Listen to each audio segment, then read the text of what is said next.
The United States federal deficit refers to the amount by which the federal government's expenditures exceed its revenues in a given fiscal year. In 2020, the U.S. federal deficit reached a record high of $2.81 trillion, primarily due to the COVID-19 pandemic and the associated economic stimulus packages. The rising federal deficit has sparked a national conversation about the future of the U.S. economy and the need to address this growing problem. In this video, we'll examine 5 strategies that could help to solve the U.S. deficit crisis and balance the federal budget. 1. Reducing government spending. One strategy for reducing the U.S. deficit is to reduce government spending. This approach involves cutting back on the amount of money the federal government spends on various programs, such as entitlement programs and defense spending. However, this strategy can be challenging, as many of these programs are politically sensitive and have strong support from various interest groups. To reduce government spending effectively, it will be necessary to make tough choices about which programs to cut and how much to cut. 2. Increasing government revenues. Another strategy for reducing the U.S. deficit is to increase government revenues. This approach involves increasing the amount of money the federal government collects through taxes, such as individual and corporate income taxes.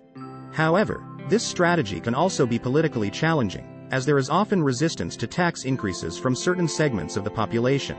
To increase government revenues effectively, it will be necessary to find a balance between the need for increased revenues and the need to maintain economic growth and competitiveness. 3. Pursuing a combination of spending cuts and revenue increases. A third strategy for reducing the U.S. deficit is to pursue a combination of spending cuts and revenue increases. This approach seeks to balance the need for reducing the deficit with the need to preserve important programs and services. This approach may involve making targeted cuts to specific programs while also increasing taxes on certain segments of the population. This strategy requires a willingness to make difficult choices and to find a balance between the need for reduced spending and the need for increased revenues. 4. Implementing structural reforms.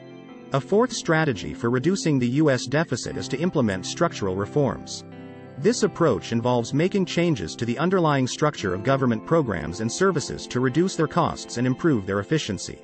For example, this could involve Social Security and Medicare reforms, which are major federal spending drivers. Implementing structural reforms requires a long-term perspective and a willingness to make difficult choices about the future of these programs. 5. Promoting economic growth.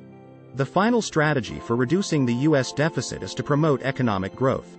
Promoting economic growth can help to increase government revenues, as a growing economy can lead to increased tax revenues. This can be done through measures such as investing in education and infrastructure, encouraging entrepreneurship, and reducing regulations that may be hindering economic growth. Promoting economic growth requires a focus on the long term and a willingness to invest in the future of the U.S. economy. Conclusion. The U.S. deficit crisis is a complex and challenging problem, but it is also an opportunity to address the long-term future of the U.S. economy. By pursuing a combination of the 5 strategies outlined above, it is possible to reduce the U.S. deficit, balance the federal budget, and secure the future of the U.S. economy.